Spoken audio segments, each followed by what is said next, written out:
ప్రియమైన ప్రతి ఒక్కరికి కూడా ప్రభు క్రీస్తు నామములో వందనాలు తెలియపరుస్తున్నాను. ప్రియులరా, ప్రభువుని ఆరాధించక మునుపు దేవుని యొక్క వాక్యంలో నుంచి ఆయన ఏమై ఉన్నాడో తెలుసుకొని మనం మరి ఆయన్ని ఘనపరుస్తాం.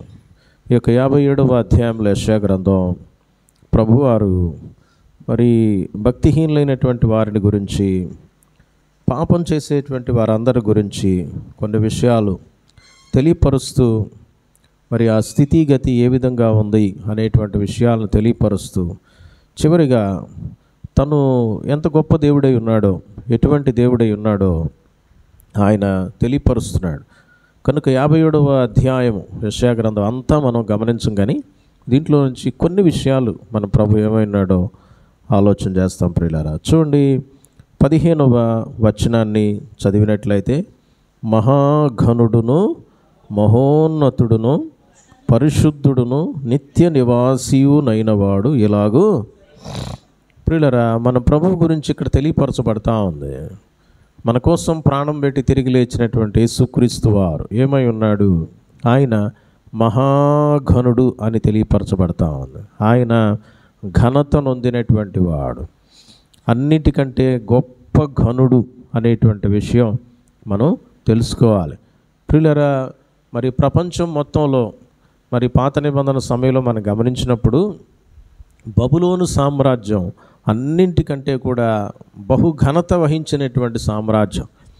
అటువంటి సామ్రాజ్యాధినేత అయినటువంటి స్టార్టింగ్లో నెబుకద్నెజరు సైతం తన యొక్క రాజ్యాన్ని, రాజ్య వైభోగాన్ని చూచి ఆయన ఎంతగానో గర్వించినప్పుడు, మరి అంతకంటే ఘనత కలం ఉన్నటువంటి ఆకాశ మహాకాశాల్లో జీవించేటువంటి దేవాతి దేవుడు ఏం చేశాడండి? ఆయన ఏం చేశాడమ్మా? ఆయనను ఆ రాజ్యాధికారం నుంచి తొలగించి అడవిలోనికి పంపించాడు. ప్రియులరా, అడవిలో ఆయన ఏం చేశాడండి అనంటే, పశువుల వలె గడ్డి మేసినట్లుగా చూస్తున్నాం. పశువుల వలె ప్రియులరా, ఆయన చూస్తే ఒక పశువు మాదిరిగానే మనం గమనించవచ్చు. బైబిల్ గ్రంథంలో రాయబడి ఉన్నది. అట్టి స్థితిలో కొంతకాలం ఉన్నాడు అక్కడ. ఎప్పుడైతే అక్కడ తను పశ్చాత్తాపడి, అయ్యా మహాఘనత వహించిన వాడు నేను కాదు, మరి ఈ యొక్క రాజ్యాన్ని, రాజ్యవైభోగాన్ని చూసి నేను మనస్సును గర్వించాను, నన్ను క్షమించు అని పశ్చాత్తాప హృదయంతో ప్రభు వైపు తిరిగినప్పుడు దేవుడు ఏం చేశాడు? మళ్ళీ ఆయనకు మరలా రాజ్యం దగ్గర తీసుకొచ్చి మరలా ఆయన్ని రాజుగా కొనసాగింపజేశాడు కొంతకాలం. కనుక ప్రియులరా, ఈ లోకంలో నీవు నేను మనందరం కూడా వెంకటేశ్వరపురంలో నాకంటే గొప్పోళ్ళు లేరు కదా, లేకపోతే మా ఇంట్లో నాకంటే గొప్పోళ్ళు లేరు, నా అంత తెలివోళ్ళు లేరు, నేను టాపు, నేను ఇది అది అని చెప్పేసి చాలాసార్లు మనుషులమైన మనం గర్విస్తూ ఉంటాం. అయితే బైబిల్ సెలవిస్తూ ఉంది, ప్రియులరా, ఆకాశాన్ని, సూర్యుడిని, చంద్ర నక్షత్రాదులను చేసినటువంటి దేవాతి దేవుడే మహాఘనుడు. ఆయన అంటున్నాడు, మహాఘనత వహించినటువంటి నేను మాట్లాడుతున్నాను అంటున్నాడు అక్కడ. కాబట్టి ప్రియులరా, 15వ వచనాన్ని గమనిస్తున్నట్లయితే మహాఘనుడంట. ఆయన మహాఘనుడు, అందరికంటే ఘనమైనటువంటి వాడు, అంటే గొప్పవాడు, అందరికంటే గొప్పవాడు. ఈ లోకంలో బిగ్ షాట్స్ అందరిని గమనించినప్పుడు మనందరం వాళ్ళని చూసి భయపడతాం. వాళ్ళందరిని మనం చూసి మనం ఏం చేస్తామంటే చాలా రెస్పెక్ట్ వస్తూ ఉంటుంది కదండి. ముఖేష్ అంబానీ ఒకవేళ మన చర్చకు వచ్చి కూర్చున్నాడు అనుకోండి, ఎట్లా ఉంటుంది మన పరిస్థితి?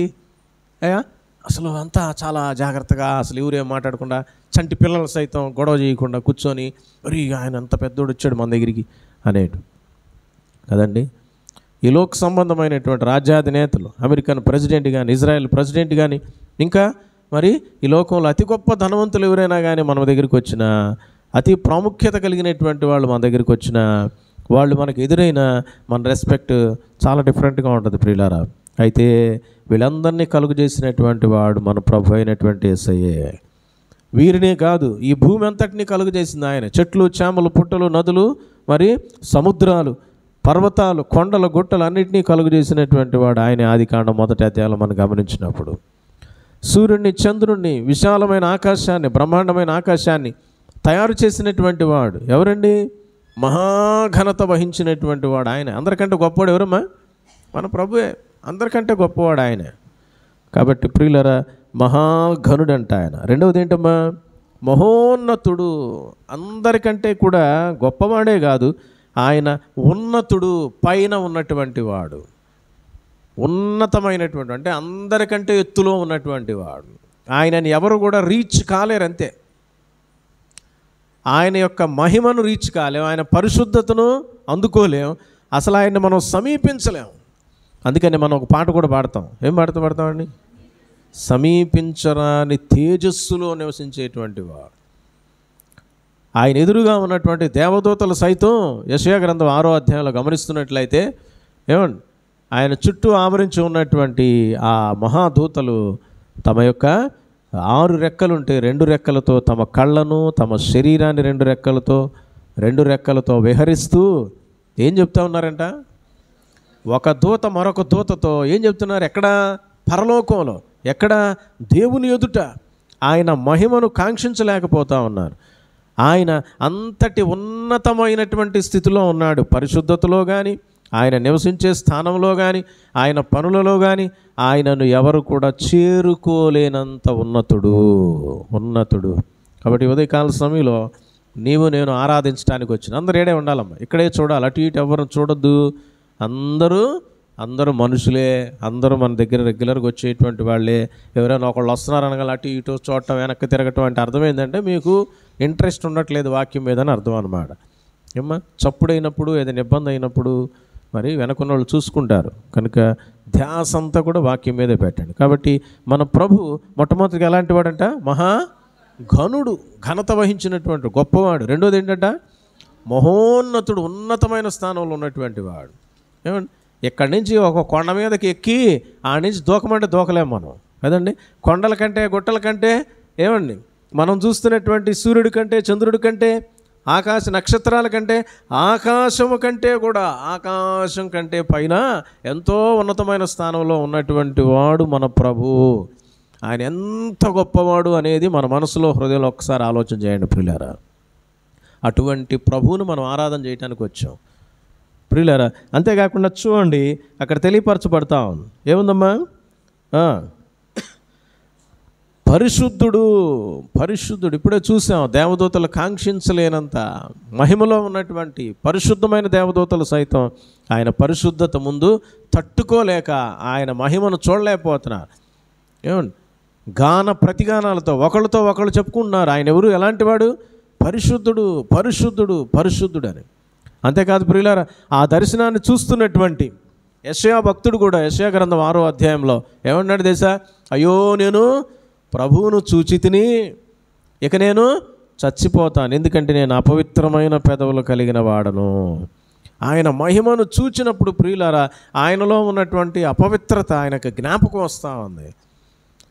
ఆయన అపవిత్రత జ్ఞాపకం వస్తూ ఉంది. అద్దం ముందుకు మనం నిలబడినప్పుడు మన శరీరంపై ఉన్నటువంటి లేదా బట్టలపై ఉన్నటువంటి ఏ లోటైనా, ఏ లోపమైనా, ఏ దాగైనా, మచ్చైనా ఎలా ప్రస్ఫుటపరచబడుతుందో, ఎలా తెలియపరచబడుతుందో, ఎలా కనబడుతుందో, అలాగా పరిశుద్ధమైనటువంటి ఆ దేవాతి దేవుని దర్శనాన్ని చూచినటువంటి యెషయా తట్టుకోలేకపోతున్నాడు. నేను అపవిత్రుడను అని జ్ఞాపకం వచ్చేసింది ఆయనకి. ఆయన పాపాలు జ్ఞాపకం వస్తున్నాయి. పిల్లల బైబిల్ గ్రంథంలో మరి దేవునితో మాట్లాడుతున్నటువంటి ఆదికాండం 18వ అధ్యాయంలో అబ్రహాం విశ్వాసులకు తండ్రి, ఆయన కూడా సొదొమ గొమొర్రాల విషయమై, లోతు విషయమై ప్రార్థన చేయడానికి దేవుని సన్నిధికి వెళ్ళినప్పుడు ఆయనతో ఏం మాట్లాడుతున్నాడు తెలుసా? అయ్యా, నేను దుమ్ముని ధూళిని అసలు నీతో మాట్లాడటానికి కూడా అర్హత లేనటువంటి వాడిని అంటున్నాడు. ప్రియులరా, యోబు గ్రంథంలో చివరి 3 అధ్యాయాల్లో కనుక మనం గమనించినట్లయితే దేవాతి దేవుడు సుడిగాల్లో నుంచి ప్రత్యక్షమై ఆ గాలిలో నుంచి తన స్వరం ద్వారా యోబుతో మాట్లాడాడు. చాలా ప్రశ్నలు వేశాడు. ఈ ప్రశ్నలకు సమాధానం నీ దగ్గర ఉంటే చెప్పు అని అన్నాడు. చెప్పలేకపోయాడు. ఆ 3 అధ్యాయాల ద్వారా ప్రభు మాట్లాడిన తర్వాత 42వ అధ్యాయంలో యోబు అంతటి పరిశుద్ధుడు, దేవుని చేతే సాక్షాత్తు మరి ఎంతో గొప్పవాడని, ఎంతో మరి చెడుతనాన్ని విసర్జించినటువంటి వాడని, న్యాయవంతుడని, మరి దేవుని చేత సాక్ష్యం పొందినటువంటి యోబు సైతం ఏమంటున్నాడు తెలుసండి? ఒకసారి గమనిద్దాం ప్రియులారా. యోబు గ్రంథం 42వ అధ్యాయం. యోబు గ్రంథం 42వ అధ్యాయం చూడండి ప్రియులారా. యోబు గ్రంథం 42వ అధ్యాయం 5వ వచనం నుంచి చూద్దాం. 5వ వచనం, వినికిడి చేత నిన్ను గూర్చిన వార్త నేను వింటిని, అయితే ఇప్పుడు నేను కన్నులారా నిన్ను. అయ్యా, వినికిడి ద్వారా విన్నంతకాలం దేవుడు గొప్పవాడని అదని ఇదని దేవుని కోసం జీవించడం ప్రారంభించాడు. కళ్ళతో నిబంధన చేసుకున్నాడు, తన శరీరంతో నిబంధన చేసుకున్నాడు, టోటల్గా దేవుని ప్రత్యక్ష కోసం అపేక్షిస్తూ జీవిస్తూ ఉన్నాడు. అంత బాగానే ఉంది. అయితే ఇప్పుడు ఏమైందో చూద్దాం. నేను వినికిడి ద్వారా నీ గురించిన వార్త విన్నాను, అయితే ఇప్పుడు ఏం చేస్తున్నానంట, దేవుడు తన ఎదుట ప్రత్యక్షమయ్యాడు. తన వెలుగుని, తన మహిమను ఒక్కసారి చూసినప్పుడు ప్రియులారా, చూడండి 6వ వచనంలో అంటున్నాడు, యోబంతటి పరిశుద్ధుడు, యోబంతటి న్యాయవంతుడు, ఎంతో గొప్ప రాజు కంటే అధికమైనటువంటి వాడు, దేవుని చేత ఆశీర్వదింపబడినవాడు, భూమి మీద ఉన్నటువంటి వారందరిలో కూడా చెడుతనాన్ని విసర్జించిన వారిలో అతని వంటి వాడెవడూ లేడని మనుషుల ద్వారానో, తన ఇంటి వారి ద్వారానో, తన ద్వారానో సాక్ష్యం కాదంట, సాక్షాత్తు దేవుడే సాక్ష్యం ఇచ్చాడు. ఎవరికి చెప్పాడు సాక్ష్యం? సాతానుడు ఎదుట సాక్ష్యం చెప్పాడు దేవుడు. అంటే సామాన్యమైన సాక్ష్యం కలిగిన వ్యక్తి కాదు యోబు. అలాంటి యోబు దేవుని దర్శనం తన ముందుకు వచ్చినప్పుడు ఏం చేస్తున్నాడండి? 6వ వచనంలో చూడండి ప్రియులారా, కావున నన్ను నేను అసహ్యించుకొని ధూళిలోను బూడిదలోను పడి. ప్రియులారా, ఆయన ప్రత్యక్షతను ఎప్పుడైతే నువ్వు గమనిస్తావో నువ్వు తట్టుకోలేవు. అంతే, నీలో నాలో ఉన్నటువంటి గొప్పతనాన్ని గురించి ఇంకా ఆలోచన చేయలేవు. ఆయన పరిశుద్ధుడు, పరిశుద్ధుడైనటువంటి దేవుణ్ణి ఆయన ప్రక్కనే ఉన్నటువంటి దేవదూతలు సైతం తట్టుకోలేకపోతున్నారండి. 2 రెక్కలతో తమ కళ్ళను కప్పుకున్నారంట చూడలేక మహిమను, 2 రెక్కలతో తమ శరీరాన్ని కప్పుకున్నారంట. 2 రెక్కలతో విహరిస్తూ ఒక దూత మరొక దూతతో ఏం చెప్తున్నారు తెలుసా? గాన ప్రతిగానాలు, డ్యూయట్ సాంగ్స్ పాడుతూ ఏమన్నారు తెలుసా? పరిశుద్ధుడు అని అంటే వాళ్ళు పరిశుద్ధుడు అంటారు, గాన ప్రతిగానాలు చేస్తున్నారు. ఇక ఒకటే స్తుతి ఆరాధన, ఒకటే పాయింట్, పరిశుద్ధుడు పరిశుద్ధుడు. అంతకంటే గొప్ప విషయం మరి ఇంకేది లేదన్నట్లుగా ఆయన పరిశుద్ధతను మరి మహింపరుస్తున్నారు ప్రియులారా, గొప్ప చేస్తూ ఉన్నారు. కాబట్టి ఆయన ఎంత పరిశుద్ధుడు, ఎంత పరిశుద్ధుడు, మహాగణుడు. రెండవదిగా ఏం చూసామమ్మా? మహోన్నతుడు, ఉన్నతమైనటువంటి వాడు. అంతేకాకుండా పరిశుద్ధుడు, పరిశుద్ధుడు. అంతేకాకుండా ప్రియులారా ఏముందో చూడండి అక్కడ, నిత్య నివాసి. నిత్యము ఎలాంటి వాడంట? నిత్య నివాసి అంటే అర్థమైంది బాబు? నిత్యము నివాసం ఉంచేవాడా? నిత్యము నివసించేవాడు అంటే ఆల్వేస్ హీఈస్ అలైవ్, ఎప్పుడు జీవించుండేటువంటి వాడు, జీవించేవాడు అని అర్థం అన్నమాట. అర్థమైందండి? ఈ పాయింట్లన్నీ గుర్తుపెట్టుకోండి ప్రియులారా. దేవుని యొక్క క్వాలిటీస్ ఏంటి? మహాఘనుడు, రెండోది మహోన్నతుడు, మూడోది పరిశుద్ధుడు, నాలుగోది నిత్యము నివసించేటువంటి దేవుడు అంట. అటువంటి నేను ఇదిగో మాట్లాడుతున్నా అని చెప్తున్నాడు. ఇలాగ సెలవిచ్చుచున్నాను, నేను మహోన్నతమైన పరిశుద్ధ స్థలములలో నివసించువాడను, అయినను వినయము గల వారి ప్రాణమును ఉజ్జీవింపజేయుటకును, నలిగిన వారి ప్రాణమును ఉజ్జీవింపజేయుటకును, వినయము గల వారి యొద్దకు దేన మనస్సు గల వారి యొద్దను ఏం చేస్తున్నాయంట? ఇదండి గొప్ప విషయం. అందరికంటే గొప్పవాడు, అన్నిటికంటే గొప్పవాడు, అందరికంటే కూడా ఉన్నతమైనటువంటి స్థానాల్లో నివసించేటువంటి గొప్ప దేవుడు, పరిశుద్ధుడు అయినటువంటి దేవుడు. అసలు ఆయన్ని పరలోకంలోనే దేవదూతలు సైతం, పరిశుద్ధమైన దేవదూతలు ఆయన్ని చూడలేకపోతున్నారు, ఆయన ఎదుట నిలవలేకపోతున్నారు. ఆయన పరిశుద్ధత ముందు ఏమాత్రం కూడా మరి ఉండడానికి అర్హత లేని పరిస్థితుల్లో ఉంటున్నారు. అంతటి గొప్పవాడు, పరిశుద్ధుడు, నిత్యము నివసించేవాడు. అంటే ఈరోజు ఆయన లేడు అని చెప్పడానికి వీల్లేదన్నమాట. Is always alive, a living god అన్నమాట, నివసించే దేవుడు. ఇన్ని గొప్ప క్వాలిటీస్ ఉన్నటువంటి ఈయన, అంతటి ఘనుడైనటువంటి ఆయన వినయము గల వారి కొరకై భూమి మీదకి వచ్చాడంట. తన ఘనతను, ఉన్నతత్వాన్ని తగ్గించుకున్నాడు. ఎంతో ఎత్తులో ఉన్నటువంటి ఆయన ఎంతో క్రిందకు రావటానికి ఇష్టపడ్డాడు. మన కోసం ఈ లోకానికి వచ్చాడు, మనుష్యుడిగా శరీరాన్ని కప్పుకొని వచ్చాడు. ఏమండి, ఏ దేవుని యొక్క మహిమనైతే, ఆ మహిమ శరీరాన్ని అయితే దూతలు సైతం చూడలేకపోతున్నారో అంతటి గొప్పవాడు తన మహిమను తగ్గించుకొని నీ వంటి నా వంటి మామూలు శరీరాన్ని ధరించుకొని లోకానికి వచ్చాడు. ఆయన పరిశుద్ధుడైనటువంటి దేవుడు పాపులమైనటువంటి మన కోసం రావడమే కాకుండా మన పాపాలన్నీ కూడా తన మీద వేసుకొని తండ్రి అయిన దేవుడు ఆయన చూస్తుంటే ఒక పాపపు ముద్దగా కనబడటానికి ఇష్టపడ్డాడు. అంతేకాదు ప్రియులారా, నిత్యము నివసించేవాడు అనేటువంటి పేరున్నటువంటి ఆయన, మరణం ఎరుగనటువంటి ఆయన నీ కోసం నా కోసం చచ్చిపోవడం కోసమే ఈ లోకంలో ఒక మనుష్యుడిగా జన్మించాడు. ఆయన అంటున్నాడు, వినయము గల వారి యొద్ద ఏం చేస్తాడంట, వాళ్ళ కోసమై ఏం చేస్తాడంట ప్రియులారా, వినయము కలిగినటువంటి వారి ప్రాణాన్ని ఉజ్జీవింపజేయటానికి, నలిగిన వారి ప్రాణాన్ని ఉజ్జీవింపజేయటానికి, వినయము గల వారి యొద్దను దీన మనస్సు గల వారి యొద్దను నివసించడానికి వచ్చాడంట. ఎంత గొప్ప దేవుడండి! ఆయన ఎదురుగున్నోళ్ళే ఆయన దగ్గర నివసించలేకపోతున్నారు. ఏమండి, ఆయన చూస్తే తట్టుకోలేము. ఆయన గనక చూడాలని ఆశపడినటువంటి మోషేతో ప్రభు అన్నాడు నిర్గమాకాండంలో, నువ్వు చూస్తే చస్తావురా బాబు అని చెప్పాడు దేవుడు.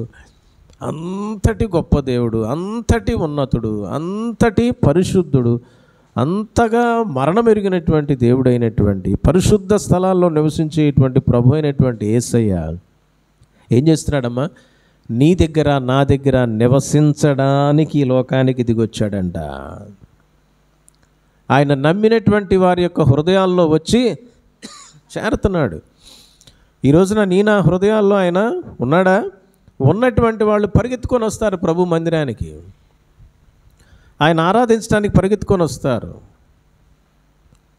ప్రియులారా, మరి 1 కొరింథీ పత్రిక 3వ అధ్యాయం 16వ వచనంలో ఉంటుందన్నమాట.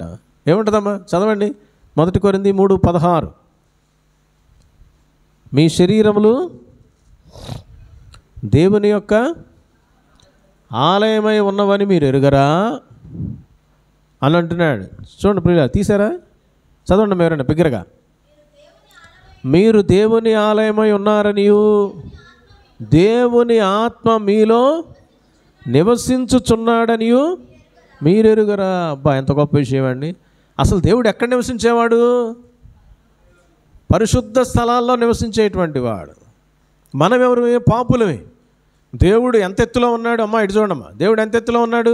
ఎవరికి అందనంత ఎత్తులో ఉన్నాడు. పరలోకంలో ఉన్నాడు, ఆకాశముల కంటే ఎత్తైన స్థితిలో ఉన్నాడు, ఉన్నతుడైన దేవుడుగా ఉన్నాడు, గొప్పవాడుగా ఉంటా ఉన్నాడు, నిత్యము నివసించేవాడుగా ఉన్నాడు.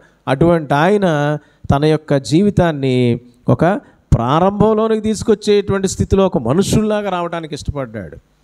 ఆయన పుట్టాడు ఈ లోకంలో మనుష్యుడిగా, ఆయన చనిపోవడానికి ఇష్టపడ్డాడు. ప్రియులారా, అందుకని ప్రకటన గ్రంథం 1వ అధ్యాయంలో అంటున్నాడు, ఇదిగో నేను మరి ఏంటంట, మరి జీవించువాడను, నేను మరణమైతిని కానీ ఇదిగో యుగయుగములు జీవించువాడను అని అంటున్నాడు. మన కోసమే. ప్రియులారా, ఎంత గొప్ప దేవుడు! కేవలం పనికిమాలిన వారమైన, పాపులమైన, దుర్మార్గులమైనటువంటి నీ కోసం, నా కోసం, ఏమండి, ఏమాత్రం కూడా సరిచేయబడని స్థితిలో ఉన్నటువంటి, అభాగ్యమైన స్థితిలో, దుర్గంధంతో నింపబడిన స్థితిలో ఉన్నటువంటి నీ కోసం, నా కోసం, మనందరి కోసం ఆయన మరి ఇంతటి గొప్పవాడు, ఉన్నతుడు, పరిశుద్ధుడు, నిత్యము జీవించేటువంటి మరి సజీవుడైనటువంటి ఆయన మన కోసం ఈ లోకానికి రావడమే కాదు, మన కోసం దెబ్బలు తినటమే కాదు, మన కోసం మరణించడమే కాదు, ఏమండి, మన కోసం మరణమై తిరిగి లేవడమే కాదు, ఆయన పరలోకానికి ఆరోహణం అవడమే కాదు, పరము నుండి ఆయన పెంతెకొస్తు దినమందు పరిశుద్ధాత్మను ఈ లోకానికి పంపించడమే కాదు, ఇంకేం చేశాడయ్యా? ఇంకేం చేశాడు? చేయబోయే కార్యం మీరు చెప్తున్నారమ్మా, తిరిగి రానే పరిశుద్ధాత్మను మన కోసమే పంపించడమే కాదు, ఇంకేం చేశాడు? ఏమ్మా, ప్రాణం పెట్టాడా? అయిపోయింది ఇదంతా. అసలు విషయం చెప్పట్లా, చెప్పండి అమ్మా. మనలోనే ఆయన నివసించడానికి కాన్సెప్ట్ అంతా ఏంది? నిద్రపోతున్నారు ఏంది? వినట్లేదు అసలు ఏమి. ఏమ్మా, వినయము గల వారి యొద్దను నలిగిన వారి యొద్దను నివసించుచున్నాను అంటున్నాడు. ఎంత గొప్ప దేవుణ్ణి చూడటమే కష్టం, ఆయన ఎదుట నిలబట్టమే కష్టం. ఏమండి, అటువంటి మహోన్నతుడైనటువంటి దేవుడు ఇన్ని గొప్ప కార్యాలు చేయడమే కాకుండా మనలో నివసించడానికి నిన్ను నన్ను ఏర్పాటు చేసుకున్నాడంటే ఆయన ఇచ్చినటువంటి స్థితి ఎంత గొప్పదో ఒక్కసారి ఆలోచన చేయి. ఆ స్థితిని బట్టి నువ్వేం చేయాలా? దేవుని కోసం, దేవుని మందిరం కోసం, వాక్యం కోసం పరితపించాలే తప్ప ఆదివారం 1 గంట 2 గంటలో 3 గంటలో టైం అట్టు ఇసిరేసి మిగిలిన టైం అంతా ఇంట్లో కూర్చొని టీవీలు చూసుకుంటా అటు ఇటు తిరుగుతా, ఏమండి, ఆ ఫంక్షన్ ఈ ఫంక్షన్ చేసుకుంటా, ఏమండి, ఆ పనులు ఈ పనులు పెట్టుకొని దేవుని మందిరాన్ని అలక్ష్యం చేస్తావా? దేవుని సన్నిధిని అలక్ష్యం చేస్తావా? దేవుడు ఎలాంటి వాడు? ఆయన ఎదురుగా నిలబడిన మరి మోషే తట్టుకోలేకపోయాడు, అబ్రహాం తట్టుకోలేకపోయాడు, ఏమండి, యోబు తట్టుకోలేకపోయాడు. బూడిదలో ధూళిలో పడి మరి ఆ పశ్చాత్తాపడి కొట్టుకులాడాడు అంతే ఆయన మహిమను మరి చూచినప్పుడు. ప్రియులారా, కాబట్టి ఈ రోజున నీకు నాకు ప్రభు ఇచ్చిన గొప్ప అవకాశం ఏంటో తెలుసా? నమ్మినటువంటి నీకు నాకు మనలో వచ్చి నివసిస్తున్నాడు. ఎంత గొప్ప దేవుడైనటువంటి మన ప్రభు అయిన యేసయ్యను ఏం చేస్తాను? ఏమండి, స్తుతించి ఆరాధించకుండా ఉండలేము. నిజంగా ప్రియులారా, యేసయ్య యొక్క గొప్పతనాన్ని, యేసయ్య చేసిన గొప్ప కార్యాన్ని ఒక్కసారి నువ్వు తలంచుకొని ఈ రోజున నువ్వేం చేయాలి అంటే ఆయన మహింపరచాలి. ఎలాగా? ఏమండి, మైక్ పట్టుకొని ఏదో 10 నిమిషాలు 20 నిమిషాలు చేసేస్తే కుదిరిద్దా? కాదు. నీలోని శబ్దాలు ఇతరులకు అర్థం అవ్వాలా, మనస్సులో నుంచి రావాలి. ఆయన ఎంత గొప్ప దేవుడు. ఈరోజు నీ స్థితిలో మందిరంలో నువ్వు కూర్చున్నావంటే కేవలం ఆయన యొక్క గొప్ప కార్యమే. ఆయన నీలో నివసించడానికి వచ్చాడు. ఆయన వచ్చాడు, నడిపిస్తున్నాడు, తను రానై ఉన్నాడు, తన కోసమే సిద్ధపరుస్తున్నాడు, తన వారందరినీ తీసుకెళ్ళటానికి మరలా రానై ఉన్నాడు. ఎంత గొప్ప దేవుడైనటువంటి యేసయ్యను మనసారా హృదయానుసారంగా స్తుతిద్దామా, ఆరాధిద్దామా? తల్ల వంచుదాం ప్రియులారా, కళ్ళు మూసుకొని ప్రభువుని ఆరాధిద్దాం.